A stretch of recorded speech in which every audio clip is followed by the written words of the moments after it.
자, 봅시다. 오늘 요거 할 거고요. 그 다음에 숙제 하나 더 내줄 건데 이제 다음 주까지 배우는 거기까지만 일단은 내줄 겁니다. 그리고 이제 학기 중에는 또 이제 좀 안 할게요. 근데 오늘 요 내주는 지문이랑 요게 이제 한 2년 전에 나왔던 지문이거든. 그리고 오늘 숙제로 나갈 지문은 작년 수능에 있는 지문이에요. 내가 이걸 연달아서 하는 이유가 뭐냐면요. 요 문제를 낸 사람이랑 작년 수능 중에 칸트 지문이 있거든요. 좀 유명했잖아. 어렵다고. 그 칸트 지문 낸 사람이랑 똑같은 사람입니다. 그걸 어떻게 하는데요? 문제 풀어보면 알아요. 문제가 똑같습니다. 형태가 똑같아요. 당연히 물어보는 건 다르겠지만 생긴 형태가 똑같아요. 그래서 내가 문제 만들었는데 똑같이 그냥 복사 붙여넣기 해서 만들었어요. 요거 그 3번 문제 생긴 것도 똑같습니다. 똑같이 생겼어요. 근데 2년 전에 이렇게 나오고 2년 전? 3년 전? 그때 그렇게 나오고 요 그 작년 수능에 또 칸트 지문이 그렇게 똑같은 형태로 나온 이유가 무엇일까? 를 생각해보면 이 A어의 도덕 문장 있잖아요. 요 지문 내고요. 이분이 잘렸습니다. 평가원에서. 문제 너무 어렵게 내가지고. 그때 당시에 그 윤석열 정권이었는데 그 킬러 문제 배제하라고 이제 그 정권에서 이야기를 한 적이 있었거든요. 킬러 문제 배제하라고 얘기하고 한 달 뒤에 평가 시험 나왔는데 이게 나온 거예요. 그래서 요거 문제 나오고 평가원장이랑 이 문제 내신 분 둘 다 잘렸어요. 근데 작년 수능에 갑자기 그 칸트 지문이 나온 거예요. 그 말은 뭔데? 그 잘렸던 분이 돌아왔다. 그리고 그 돌아오신 분이 지금 여전히 평가원에 있다. 그리고 그분이 여러분들 수능 문제도 낸다. 이렇게 연결이 되겠죠. 낼 수도 있고 안 낼 수도 있고. 물론 이제 요거는 국어 선생님이 아니고 어차피 이제 요 철학 교수님이니까. 근데 단골로 불려오시는 분 중에 한 분이에요. 그래서 또 낼 수도 있습니다. 어떻게 해요? 얼마나 어렵게 잘렸는지.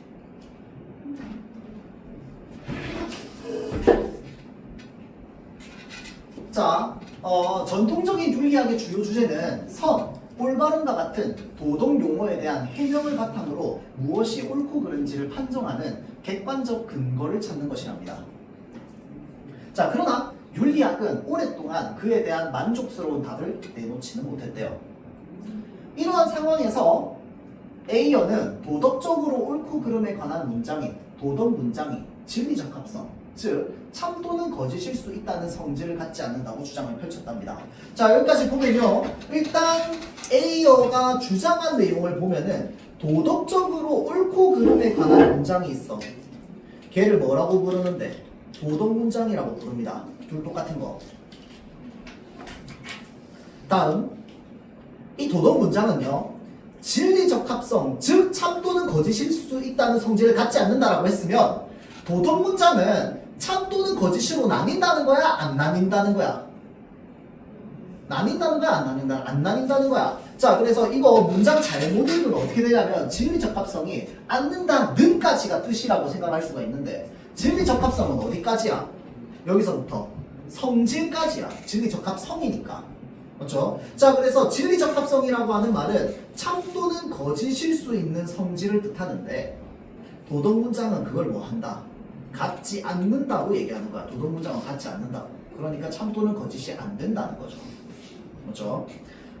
자, 다음 넘어가서 A어는 진리적 합성을 갖는 모든 문장은요. 그 문장에 사용된 정의를 통해서 검증되는 분석적 문장이거나 경험적 관찰에 의해서 검증되는 종합적 문장이라는 원리를 바탕으로 도덕 문장은 진리적 합성이 없다고 주장했답니다. 자, 여기에 나오는 이 문장을 우리가 이해를 해보자면 진리적 합성이 뭐라고 했어요? 참 또는 거짓이잖아.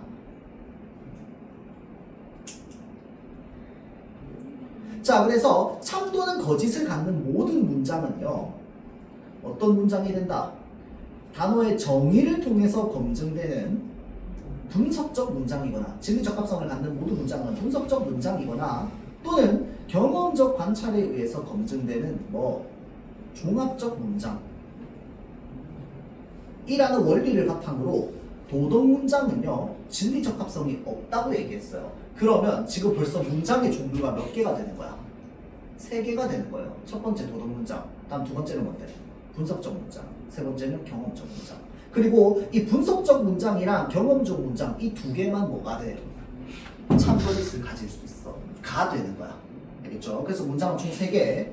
다음 넘어가서요. 밑에 나오는 이 논증이 사실은 별 중요하지 않은 내용이기는 해요. 근데 이 말이 무슨 말인지를 이해를 좀 해보자면, 자, 우선 그는 도덕 문장은 분석적이지 않다는 기존의 논의를 수용했답니다. 선은 A이다 라고 하는 도덕 문장. 자, 그럼 이제부터 선은 A이다는 뭐야?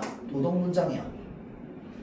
자, 이 선은 A이다 라는 도덕 문장이 만약에 분석적이려면 수로인 A가 주어인 선이라는 개념 속에 내포되어 있어야 됩니다. 이게 무슨 말인데? 예를 들어서 책상은 이것이다 라고 얘기하는 순간 이것은요 책상에 포함되어 있어야 돼요. 그래야 참이 되잖아. 맞죠? 자, 그래서 개념 속에 내포되어 있어야 돼요. 그런데 선은 속성이나 내용을 더 이상 분석할 수 없는 단순 개념이기 때문에 해당 문장은 결국은 뭐하다? 분석적이지 않다. 그러면 이 문장이 말하고자 하는 건 뭐야? 결국은 선인 A이다가 뭐하지 않다? 분석적이지 않다는 걸 얘기하는 거죠. 그게 첫 번째. 다음 두 번째. 그렇다고 해서 선은 A이다라는 도덕 문장이 경험적 관찰로 검증될 수 있는 게 아니라고 얘기했잖아. 그럼 그게 무슨 말인데? 경험적 관찰로 검증될 수 없다. 뭐가 아니다? 그렇죠. 종합적 문장이 아니다.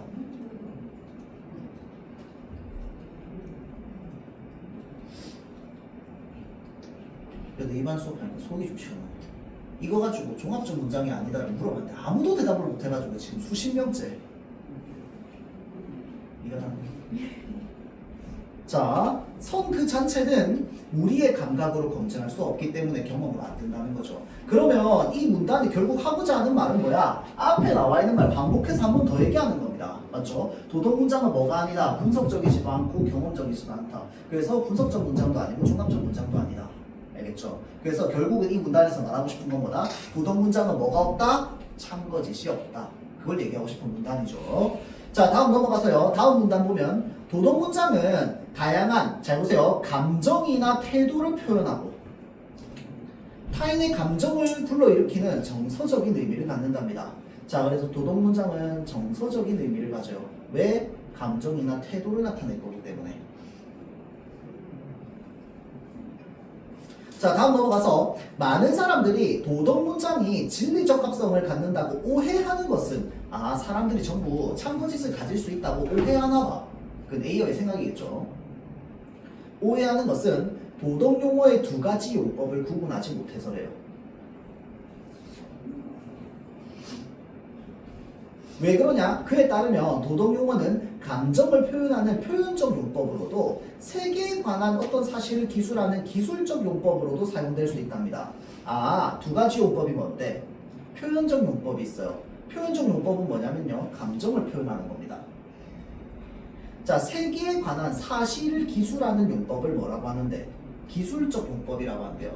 그러니까 감정을 나타내는 게 있고 사실을 기술한다는 건 팩트를 얘기하는 거잖아. 맞죠? 그래서 사실을 얘기하는 용법이 있고 팩트를 얘기하는 용법이 있다고. 도덕 문장. 자, 만약 도둑질은 나쁘다 라고 하는 문장이 있어. 이 문장이 도둑질이 사회적으로 배척된다는 여기 뭐라고 적혀있어? 사실을 기술이라고 돼 있잖아. 그럼 무슨 용법이야? 기술적 용법이겠죠.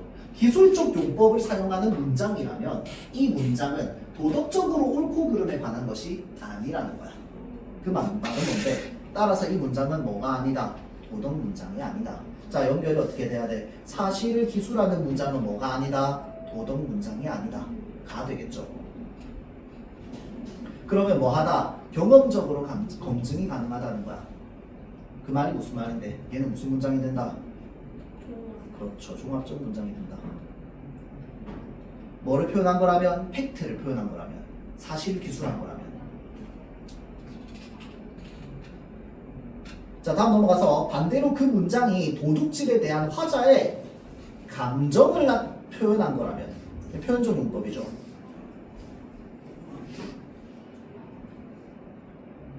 얘는 뭐가 돼요?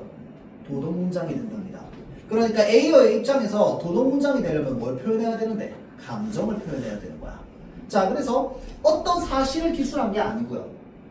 A어에게 있어서 도둑질은 나쁘다 와 같은 도덕 문장을 진술하는 건 감정을 담은 어조로 네가 도둑질을 하다니 라는 의미가 돼야 된다는 거야. 그래야지 얘가 도덕 문장이 된다는 거죠. 자, 그러면 그의 주장대로라면 뭐가 되냐면 이 도덕 문장은요, 감정을 표현하는 도덕 주체로부터 독립적으로 존재하는 무언가를 기술할 수 없습니다. 왜? 감정이 누구로부터 오는데? 말하는 주체로부터 오잖아. 그러니까 이 도덕 문장이라고 하는 건 주체랑 분리될 수 없는 거야. 그래서 이는 전통적인 윤리학자의 기본 가정을 부정하는 급진적인 주장이지만 윤리학의 새로운 사고를 열어주는 선구적인 면도 있답니다. 자, 그래서 여기까지는 이제 가글인데 가글은 뭐 별로 그렇게까지 어렵진 않습니다. 그렇죠? 자, 그래서 결국은 도덕 문장이라고 하는 게 한 개 있고, 그 다음에 얘는 진리적 합성을 가지지 않고, 그 다음에 진리적 합성을 가지고 있는 문장이 있고, 이 문장은 경험적 문장이 있고,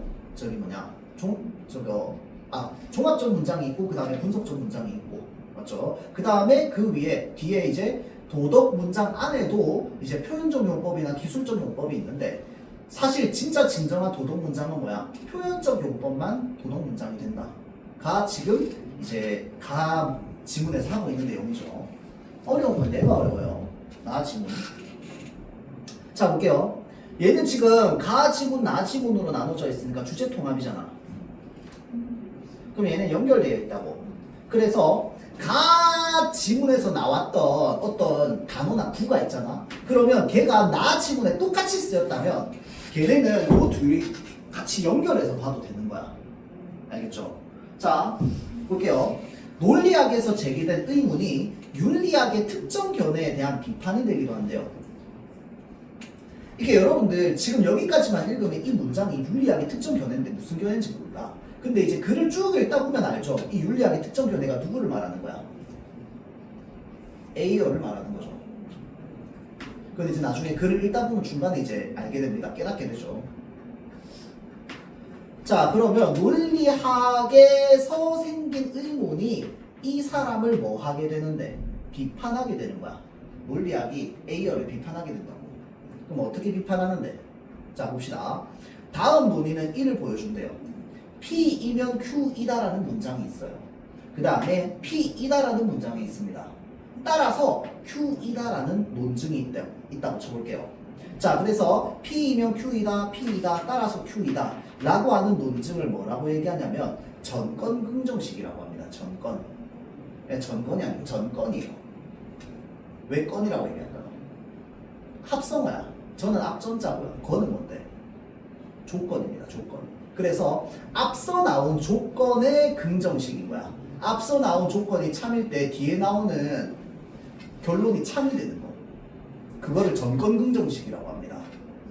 앞선 전제들이 참일 때 결론이 참임을 보장하는 논증을 뭐라고 할까요?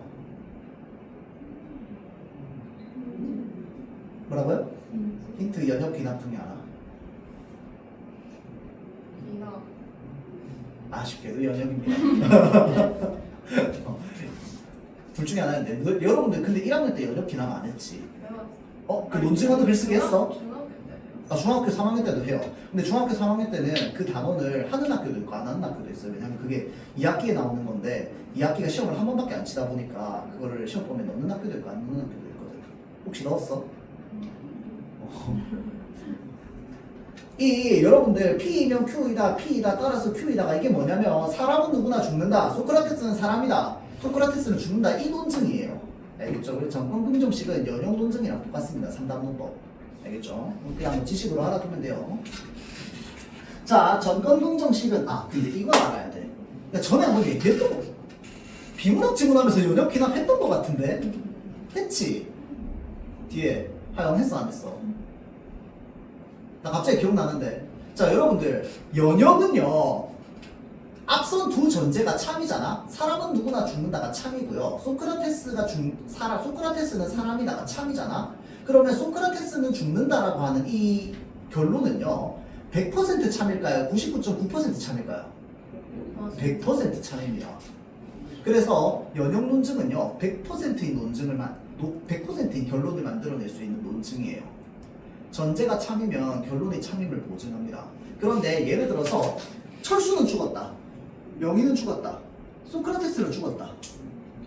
그래서 철수, 영희, 소크라테스를 모아봤더니 이들은 전부 사람이야. 그래서 이 공통점을 바탕으로 사람은 누구나 죽는다라고 하는 결론을 냈어. 그러면 이 논증은 우리가 뭐라고 하는데? 귀납이라고 하거든. 1번 사례, 2번 사례, 3번 사례, 4번 사례. 그래서 이 사례들의 공통점을 모아가지고 결론을 내는 걸 우리가 귀납이라고 한단 말이야. 자, 그러면 이렇게 귀납적으로 얻은 결론, 사람은 누구나 죽는다는 100% 참이야, 99.9% 참이야. 99.9% 참이야. 왜? 세상에 안 죽고 살아있는 사람이 있으면 어떡할 거야? 이해돼요? 봤어, 못 봤어? 못 봤잖아. 이해되죠? 그래서 99.9999% 참이라고 할 수 있지만 100% 참이라고 얘기할 수 없습니다. 아직까지 보지 않은 예시가 세상에 존재할 수 있기 때문에. 알겠죠? 그래서 귀납은요 100% 참임을 보증할 수 없습니다. 앞선 전제들이. 그래서 이제 그런 특징이 좀 있죠. 자, 다시 돌아가서요. 전건긍정식은요 P이면 Q이다와 P이다라는 두 전제가 모두 참이잖아요. 그러면 결론 Q는 반드시 참이라는 뜻에서 타당합니다. 그래서 여기서 말하고자 하는 건 뭐냐면 전건긍정식은 항상 뭐하다? 타당하다. 전제들이 참일 때 결론이 참이라는 건 항상 타당하다는 거야. 자, 문제는 여기서부터죠. 그런데 어떤 문장이 단독으로 진술되는 경우가 있어. 그때 감정이나 태도를 표현할 수 있지만 감정이나 태도를 표현이라는 이 구가 앞에 나왔던 구랑 똑같아요. 감정이나 태도를 표현하는 문장은 무슨 문장이라고 하는데? 맞아요. 표현적 용법. 그러니까 네 글자로 도덕 문장이죠. 이해되죠? 도덕 문장이에요. 도덕 문장.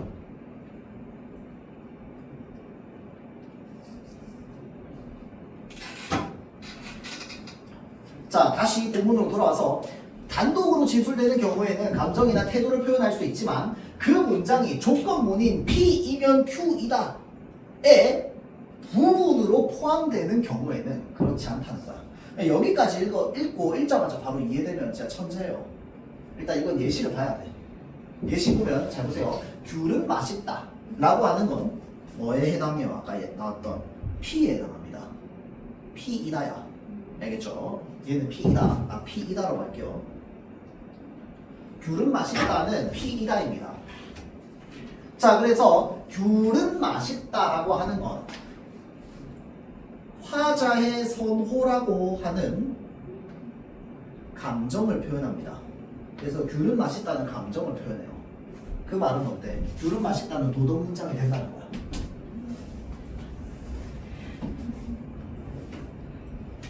자, 하지만 귤은 맛있다면 귤은 비싸다 가 바로 뭔데?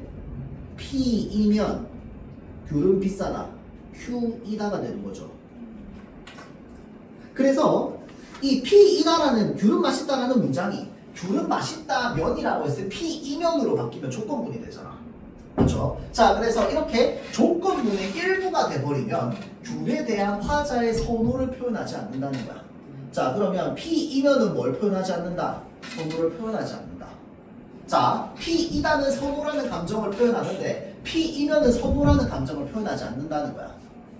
자, 그러면 이의 전건긍정식의 P가 감정이나 태도를 표현하는 문장일 때 P이면 이제 Q이다의 P와 P이다의 P 사이에는 뭐가 생기는 거야? 내용의 차이가 생기는 거야. 얘랑 얘 사이에 차이가 생긴다고. 왜? 감정을 나타낸 거, 감정을 나타내지 않은 거. 그러면 이 두 전제로부터 Q이다가 참이라는 걸 100% 보증할 수 있어? 없어? 없어. 왜? 이 P가 서로 다르기 때문에. 이해돼요? 자, 그러면 결론이 어떻게 되느냐? 전건긍정식임에도 불구하고 두 전제, P이다라는 전제랑 P이면 Q이다가 두 전제의 참이 결론 Q이다의 참을 보장해주지 않게 되는 거야. 자, 않는다는 것이, 자, 잘 보세요. 여기 뭐라고 적혀있어? 몇몇 논리학자들이 제기한 문제였다고. 자, 문제. 자, 그러고 나서 넘어갈게요. 전건긍정식인, 그래서 사실은 여기까지 읽었을 때 아까 감정이나 태도를 표현하는 문장이라고 했으니까 얘가 도덕 문장이랑 똑같은 의미라고 우리가 볼 수 있잖아. 그렇기 때문에 위로 올라가서 뭐가 되는 거야? 아, 여기서 윤리학의 특정표 내가 A어가 되겠구나 라고 하는 걸 유추하면 베스트. 알겠죠? 못한다 하더라도 뒷문단에 나오긴 합니다. A어 이름을 콕 박아서 나오긴 하는데 그 전에 알면은 다음에 나오는 내용이 뭐 때문에 나오는 내용인지, 그 다음에 이 기억 문장이 몇몇 논리학자들이 제기한 문제인데 그러면 이 제기는 누구한테 제기한 거야? A어한테 제기한 거야. 이해되죠? 그러면 이 몇몇 논리학자라는 사람은 A어랑 생각이 같아요? 반대예요? 반대겠지. 그것까지 우리가 생각할 수 있잖아요. 여기까지 끊어서 이해하면. 이해되죠?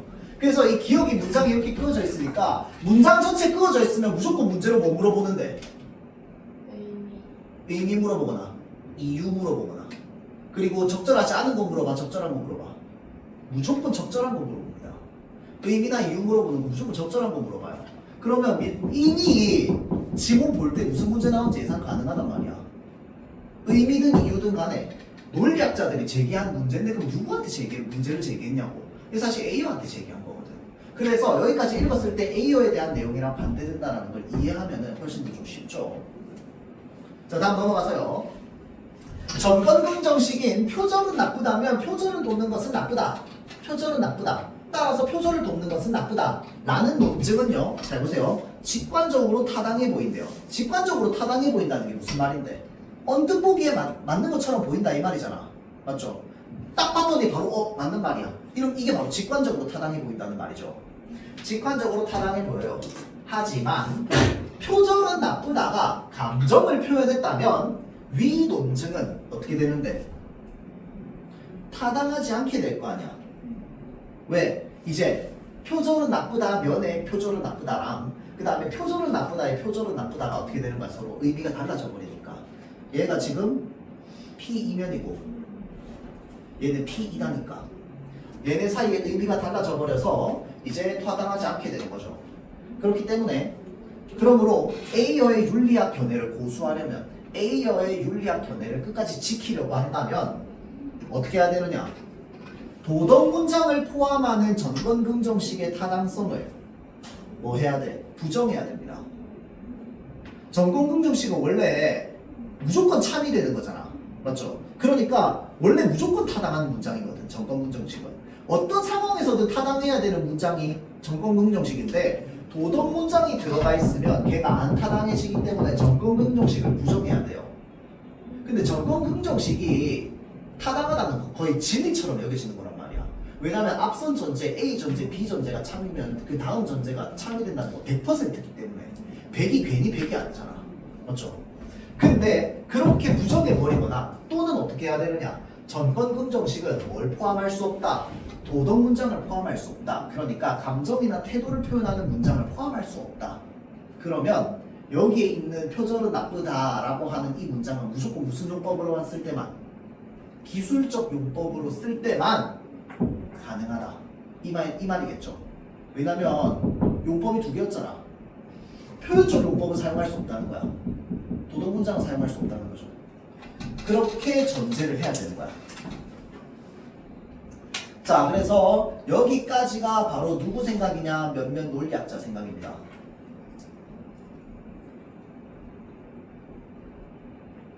이렇게 끊어놓은 이유가 뭐야? 다음 문장은 어떻게 돼야 되는데? 뭐야 이거? 이 쟁점에 대해 행크스는이라고 되어 있잖아. 그럼 이제 어떻게 해야 돼? 다른 사람이 나오는 거야. 그래서 이 지문은 사람이 총 몇 명이야? 3명이야. 첫 번째 A어, 두 번째는 몇몇 논리학자, 세 번째는 행크스. 이렇게 되는 거야. 자, 그래서 행크스로 넘어가면은, 자 볼게요. 표절은 나쁘다라고 하는 문장은요, 표절이라는 대상에 나쁨이라는 속성을 부여하는 내용을 가진답니다. 자, 표절은 나쁘다라고 하는 문장이요, 나쁨이라는 속성을 부여하는 내용을 가진대요. 이게 이제 행크스의 의견. 자, 그리고 화자의 문장 진술은요, 그 내용과 완전히 무관할 수 없기 때문에 그런 문장은, 잘 보세요, 단독으로 진술되든 그렇지 않든 판단적이랍니다. 자, 여기에서 단독으로 진술된다를 뭘로 바꿀 건데?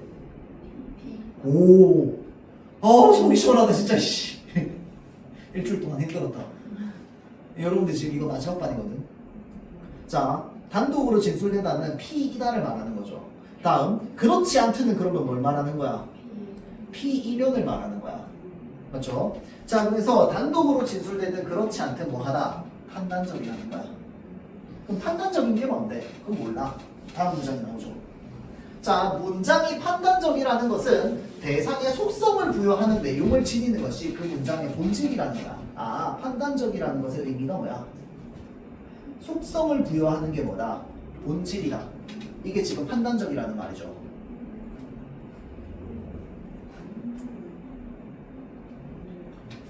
자, 도덕 문장을 비롯한 모든 판단적 문장은요, 여기 뭐라고 적혀 있어? 참 또는 거짓일 수 있답니다. 그러니까 세상에 있는 모든 문장이겠죠. 모든 문장은 뭐일 수 있다? 참 또는 거짓일 수 있다. 진리 적합성을 가진다. 이 이야기 들으면 누가 올까요? A여가 오겠지.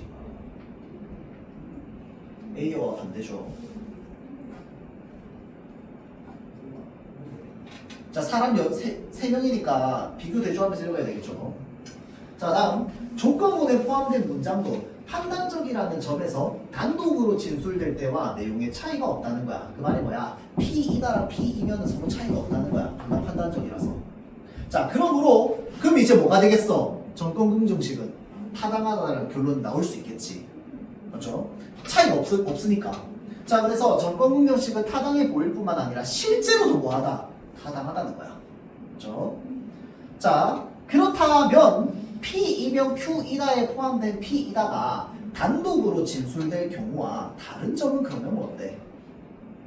가령 귤은 맛있다면 귤은 비싸다라는 조건문에 포함되는 경우 화자가 대상의 속성을 부여하는 행위를 하는 건 아니기에 그것의 판단적 본질을 발현하지 못한다.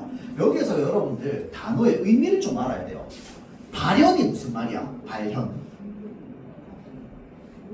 나타나는 건 나타나는 건데 이 속에서만 나타나면 돼, 안 돼? 안 돼. 그건 발현이 아니야. 발현이 뭔데? 겉으로 드러나게 뭔가 바뀌어야 되는 거야. 그렇죠? 자, 그래서 그게 발현이야, 발현. 자, 그러면 잘 보세요. 자, 얘는요 판단적 본질을 뭘 하지 못한다? 발현하지 못한다는 거야. 뭐가? 조건문에 포함되는 경우. 자, 조건문에 포함되는 경우는 판단적 본질을 발현하지 못합니다. 그러나 이 맥락에서도 조건문에 포함된 귤은 맛있다라는 문장이 판단적 본질을 여전히 잃지 않는다라고 되어 있죠. 그 말은 무슨 말인데? 이 문장이 판단적이라는 거야? 판단적이지 않다는 거야? 판단적이라는 거야. 뭐만 안 되어 있다? 발현만 안 되어 있다 이 말이죠. 본질을 속에 가지고 있다고. 다시 말해 그 문장 자체는 대상의 속성을 부여하는 내용을 지닌다. 따라서 뭐하다? 판단적이다. 가 되는 거지. 이해되죠? 자, 그래서 이게 여러분들 여기까지 몰라도 되지만 그 판단적 본질을 발현하지 못하는 거랑 판단적 본질을 여전히 잃지 않는다랑 이게 무슨 말이냐면 예로 따지자면 봐봐. 귤은 맛있다. 그러니까 이 귤은 맛있다라고 할게요. 이 귤은 맛있다라고 얘기하면 나는 이 귤 먹었어 안 먹었어? 먹었어.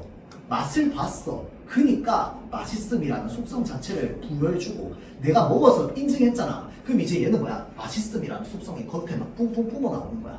맞죠? 그런데 귤은 맛있다. 이 귤이 맛있다면이라고 얘기하면 얘는 지금 내가 먹었어 안 먹었어? 안 먹었지. 행위를 안 했잖아.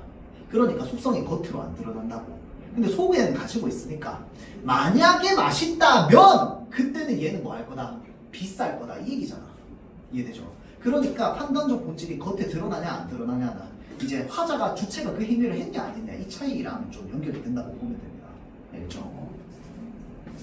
자, 뒤에 답을 불러줄게요. 1번에 4 2번에 5 자, 다음 3번에 4 다음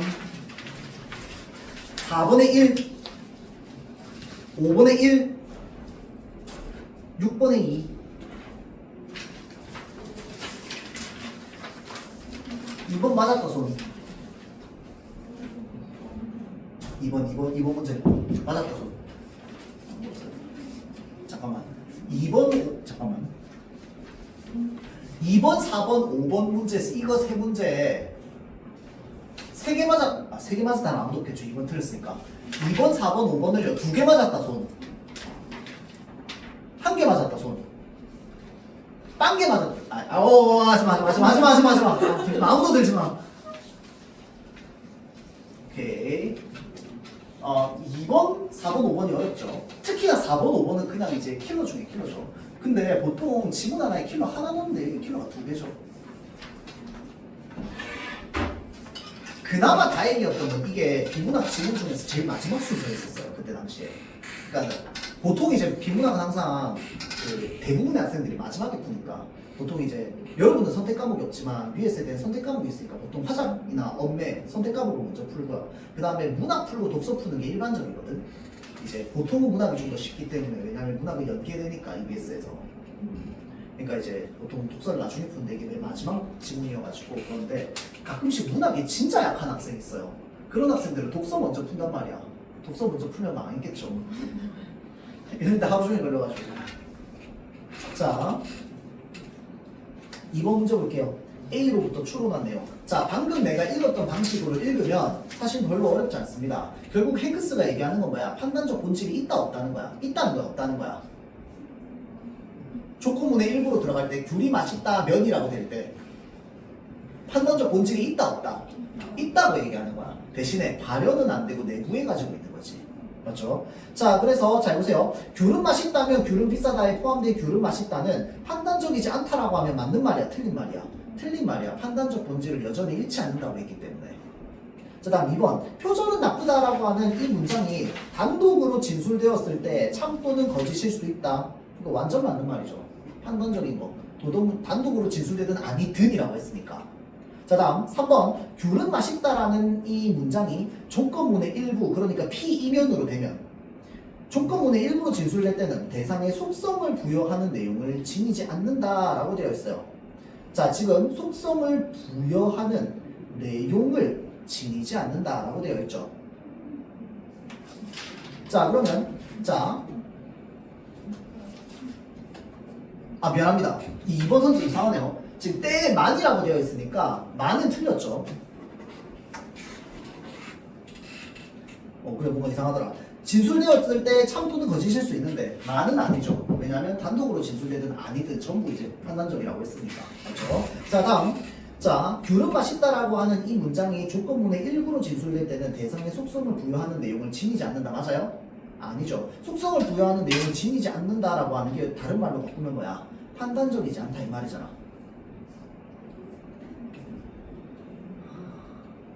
근데 판단적이지 않은 거 아니죠. 판단적이죠. 그래서 3번 선지 틀렸고요. 자, 다음 4번. 화자는 귤이 맛있음의 속성을 가진다는 내용과 완전히 무관한 채로 진술할 수 있어 없어? 없어. 무관한 채로 진술할 수 없기 때문에라고 본문에 있었죠. 자, 다음 5번 볼게요. 표절은 나쁘다가 화자가 표절에 나쁨을 부여하지 않는 맥락에서도 자, 그러면 나쁨을 부여하지 않는 맥락이라고 하는 게 무슨 말인데? 조건문의 일부로 들어가는 이 말이죠. 자, 조건문의 일부에 들어갈 때도 그것의 판단적 본질을 유지할 수 있다. 이게 맨 마지막에 있는 거 뭐야? 여전히 잃지 않는다랑 똑같은 말이죠. 이해되죠? 그래서 정답이었던 5번은 되는 겁니다. 말 바꿔야 돼요, 여러분들. 부여하지 않는 맥락이 무슨 말인지. 자, 다음 넘어가서요. 4번 봅시다. 어렵죠? 근데 단순하게 생각하면 진짜 단순한 거야. 근데 결국은 이게 비교 대조인데 기억은 뭐야? 몇몇 논리학자잖아. 쉽게 생각하면 A역, 논리학자. 이 서로 찬성하는 관계야? 반대하는 관계야? 반대하는 관계야. 자, 잘 보세요. 1번 선지 A여의 윤리학의 견해가 옳다면이죠. 옳다면 A여의 말이 맞다면 전권긍정식이 직관적으로 타당해 보인다 라고 생각해 봅시다. A여의 윤리학 견해가 맞다면 전권긍정식이 타당해 보이는 게 A여에 대한 비판이 될 수 있어요. 전권긍정식이 타당해 보인다는데 물론 직관적으로 타당해 보이는 거긴 하지만 아니잖아.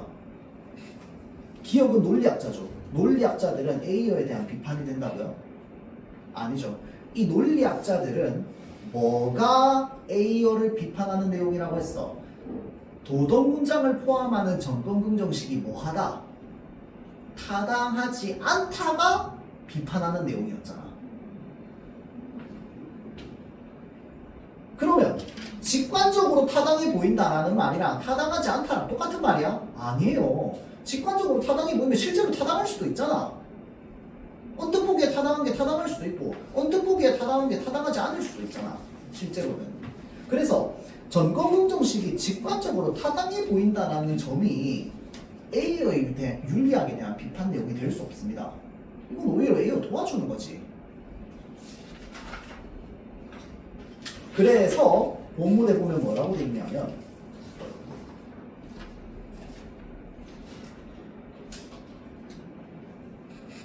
여기 하지만 보여요. 하지만 직관적으로 타당해 보인다. 이 말을 다른 말로 바꾸면 뭔데? A어의 말이 맞아 보인다 이 말이잖아. 하지만 타당하지 않다고 해야 된다고.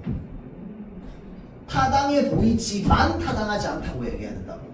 그러면 비판의 내용은 어디에 담겨 있는 거야? 여기에 담겨 있는 거죠. 직관적으로 타당해 보인다는 비판의 내용이 아니야. 이해되죠? A어의 말이 맞는 것처럼 보인다 하지만 아니다 이렇게 되는 거잖아. 그럼 하지만 아니다에 있는 내용이 비판 내용이 되는 거죠.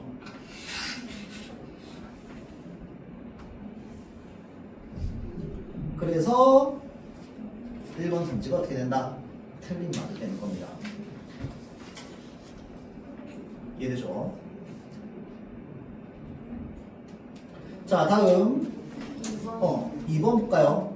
자, 기억에 따르면 도덕 문장을 포함하는 전권긍정식이 타당하다면 자 봅시다. 도덕 문장을 포함하는 전권긍정식이 타당하다면인데 타당하다면이라고 하는 건 일단 기본적으로 누가 좋아하는 내용이야? A어가 좋아하는 내용이겠죠. 그렇죠? 도덕 문장이 감정을 표현한다는 견해는 수용될 수 없다라고 되어 있습니다. 자, 이게요. 몇몇 논리학자들이 제기한 문제가 돼야 되거든. 그럼 몇몇 논리학자들이 제기한 문제는요. 어디까지인데? 거시잖아. 이해돼요? 그러면 거시니까 여기까지인 거야. 그런데 도덕 문장을 포함하는 전권긍정식의 타당성을 부정한다는 내용은 어디에 있어? 여기에 있어요. 이해되죠? 자, 그래서 실제로 몇몇 논리학자들이 제기한 문제는 뭐야? 여기까지야. 그런데 A열의 말이 맞는 말이 되려면 이 전제가 필요하다는 거잖아. 이해되죠? 자, 그러면 이 문제, 기억의 문제에 해당하는 건 뭐가 문제인데? 참임이 보장되지 않는 문제가 있다고 이야기를 하는 거야. 이해되죠? 그래서 지금 여기에 기억에 나와 있는 내용을 이해한 거잖아. 윗글을 바탕으로. 그럼 어떻게 해야 돼? 이 기억 문장이 무슨 말인지 이해해야 되고. 그러면 몇몇 윤리학자들이 제기한 문제는 무슨 문제인데?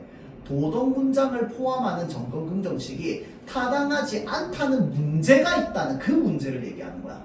그래서 이 문장이 무엇을 말하는지를 이야기를 할 때 기억에 따르면 자, 도덕 문장이 감정을 표현한다는 견해는 수용될 수 없다가 돼야 되는 게 아니고 여기에 지금 뭐라고 되어 있어?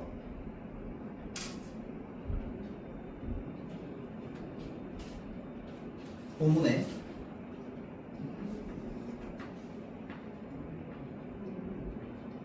문장은 전권긍정식에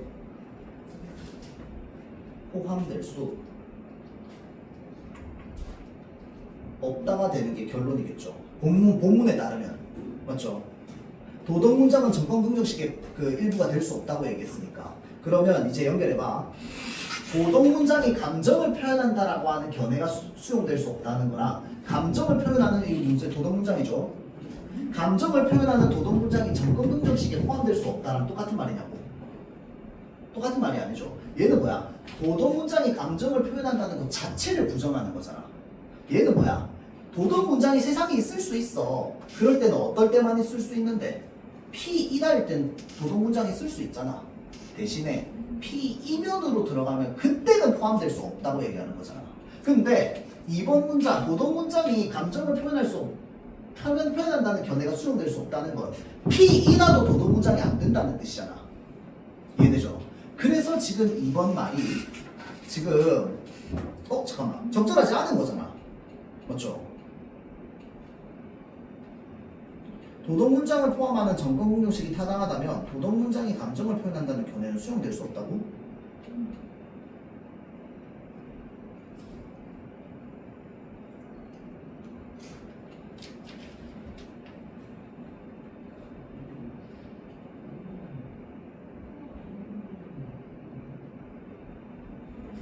그러네요. 요거 그렇게 생각하면 안 되고 이렇게 생각해야 되네. 자, 도덕 문장이 감정을 표현한다는 견해는 수용될 수 없다.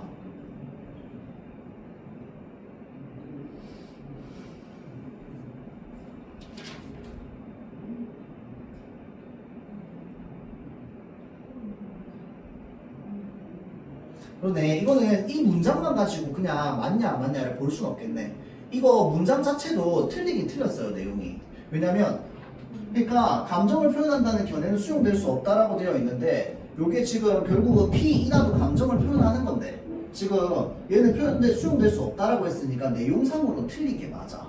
내용상으로 틀린 게 맞고 결국은 얘를 1번과 2번을 판단하는 기준은요, 이 기억에 있는 문장이, 그러니까 몇몇 논리학자가 제기한 문제가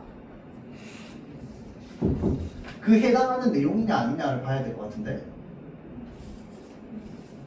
도덕 문장을 포함하는 정권 긍정식이 타당하다면 도덕 문장의 감정을 표현한다는 견해는 수용될 수 없다. 아니구나, 이거 X가 되면 안 되는구나. 맞는 선지가 돼야 되는 거니까. 그러면 이것도 이렇게 볼 수밖에 없을 것 같은데, 이 문장은 도덕 문장이 감정을 표현한다라고 하는 이 견해 자체가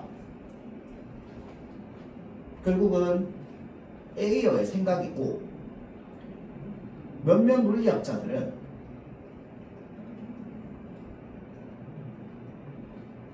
이 A어의 생각이 뭐 하는 사람이야? 반대하는 사람이잖아. 그러니까 반대하는 사람이기 때문에 도덕 문장이 감정을 표현한다라고 하는 견해는 지금 A어의 생각이기 때문에 뭐 할 수밖에 없다. 수용될 수가 없다. 로 연결돼야 될 것 같네요. 그러니까 여기에 따르면이라고 되어 있으니까 몇몇 논리학자가 제기한 문제가 뭐였어요? 이제 도덕 문장을 포함하는 전권 긍정식은 이제 타당하지 않다라고 하는 게 이제 기억의 내용이라면, 이 내용에 따르면 도덕 문장을 포함하는 전권 긍정식이 만약에 타당하다면 도덕 문장을 이 감정을 표현한다라고 하는 견해가 기억의 입장에서는 반대할 수밖에 없다. 몇몇 논리학자가 반대할 수밖에 없다. 이렇게 봐야 될 것 같은데. 그래서 결국은 이 기억이 몇몇 논리학자니까 이 몇몇 논리학자가 A어의 생각을 반대하는 사람이냐 찬성하는 사람이냐, 요거 가지고 이제 가르는 게 가장 좀 간단하게 생각할 수 있는 방법일 것 같은데요. 그렇죠? 그래서 2번도 상당히 좀 많이 헷갈리긴 하네요. 좀 틀릴만 할 것 같긴 하다. 감정을 표현한다는 견해는 수용될 수 없다. 기억에 따르면. 그쵸? 지금 요 앞에 있는 요 조건 때문에 조건 때문에 좀 많이 헷갈리네요. 그냥 기억에 따르면 도덕 문장이 감정을 표현한다는 견해는 수용될 수 없다. 이렇게 연결하면 되게 쉬운데. 맞죠? 괜히 앞에 여기에 이런 전제가 붙어 있으니까 오히려 이제 좀 보게 되겠네요. 그렇죠? 이거는 1번이랑 2번 굉장히 좀 많이 헷갈릴 수 있겠네요. 근데 내 기억에 아마, 이거 정확하게 기억은 안 나는데 2번 말고 다른 선지를 근데 더 많이 찍었던 걸로 기억하거든. 1번 찍은 학생 거의 없어요. 이제 정답률이 30% 미만일 거야. 근데 이제 4번이니까 아마 하여튼 다른 선지가 있는데 그 다른 선지의 비율이 훨씬 더 높았을 거예요. 근데 지금 예전에 내가 풀 때는 전혀 못 느꼈는데 지금 와서 보니까 이 2번 문장이 2번 선지가 훨씬 더 다른 것보다 헷갈리는 것 같은데, 이 앞에 있는 이 조건문 때문에. 근데 그때는 아마 내가 이거 풀 때는 그냥 다른 면 하고 이거 보고 그냥 아니네 하고 그냥 넘어갔던 것 같아. 생각해보면. 충분히 좀 헷갈릴 수 있을 것 같아요. 1번, 2번. 근데 이 5번도 헷갈립니다. 봅시다. 5번 보기는요, 자선은 옳다라고 하는 문장이 있고요. 얘는요, 자선에 대한 찬성을 나타내는 말이고, 그 다음 폭력은 나쁘다라는 문장이 있고, 이 폭력은 나쁘다라는 문장은 폭력에 대한 반대를 나타내는 말입니다. 자, 그래서 얘는 무엇을 표현한다라고 되어 있어? 지금 태도를 표현한다라고 되어 있죠. 근데 아까 도덕 문장의 뜻이 뭐였어요? 감정이나 태도를 표현 하는 말을 도덕 문장이라고 한다고 했잖아. 그러면 지금 얘가 찬성 또는 반대라고 하는 태도를 표현하니까 얘는 지금 A어의 입장에서는 도덕 문장에 가깝다고 볼 수 있겠지. 맞죠? 자, 태도를 표현한다. 도덕 문장을 포함하는 자선은 옳다면 봉사는 옳다라는 조건문이 있다면 이 조건문은 결국은 얘도 태도고 얘도 태도니까 태도에 대한 태도를 표현한 문장이 되는 거죠. 자, 위와 같은 주관적 태도들에는 뭐가 없다? 참거짓이 없다. 이거 누가 좋아할 내용이야? A어가 좋아할 내용이죠. 왜? 아까 행크스는 참거짓을 나눌 수 있다고 했잖아. 근데 이 사람은 지금 없다고 얘기하고 있으니까 A어의 의견이랑 비슷하죠. 다음 넘어가서 자선은 옳다면 봉사는 옳다라는 문장이라 자선은 옳다라는 문장 이렇게 나타내는 태도를 지니면서 그러니까 그게 무슨 말이야? 찬성하는 태도를 지니면서 봉사는 옳다에 반대하는 것은 뭐하다? 일관적이지 않다는 거야. 비일관적이라는 거야. 그래서 자선은 옳다면 봉사는 옳다. 자선은 옳다. 따라서 봉사는 옳다는 어떻게 되는 거야? 다 뭐가 돼야 돼? 찬성이 돼야 되는 거야. 그렇죠? 자, 그렇기 때문에 얘는 전부 뭐하다? 타당하다. 일관적이기 때문에. 는 것은 이런 뜻이다 라고 하는 점에서 이 사람은 뭐라고 얘기하는 거야 지금? 태도의 일관성이라는 근거로 태도의 일관성을 근거로 도덕 문장을 포함하는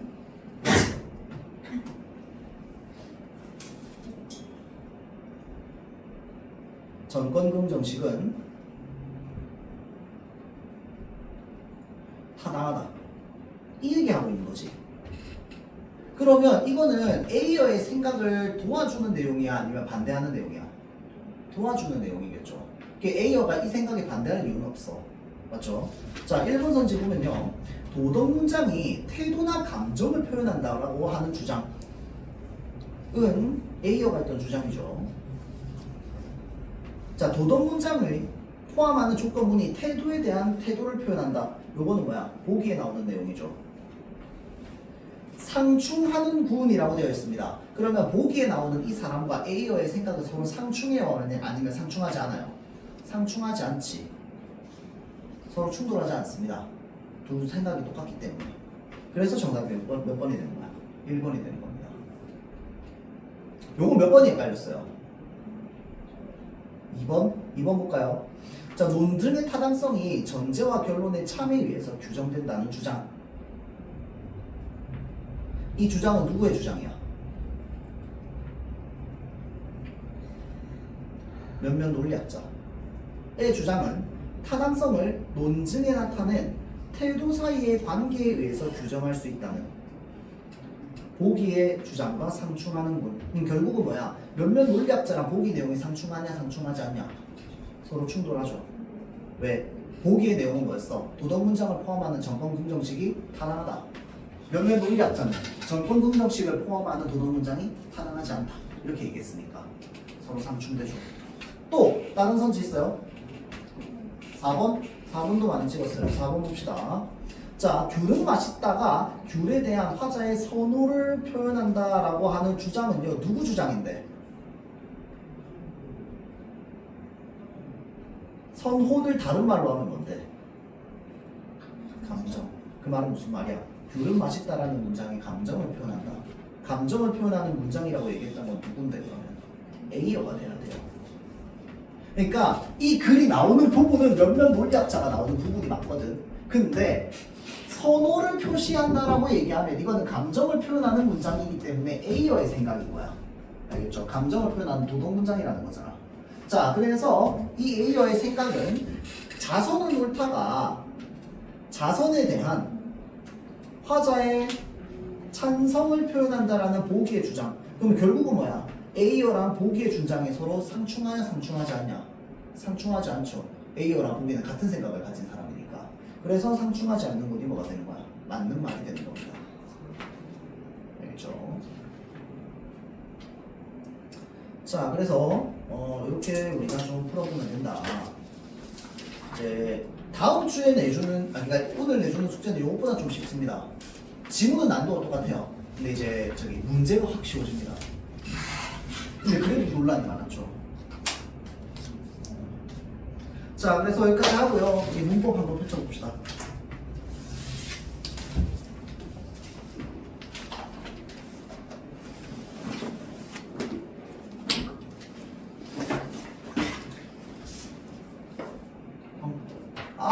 김선이 어디 도망갔어? 시험 쳐? 쌤이 시험.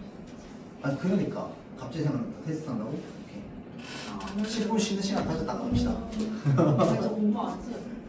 어쩌라고 공부하라고 했는데. 아니 쌤이 이거 보면 안 하고 이거 하라고. 그럼 하는 거 봅시다 일단은. 테스트 해봐야겠다. 서진이 도망을 가면했구나. 보자.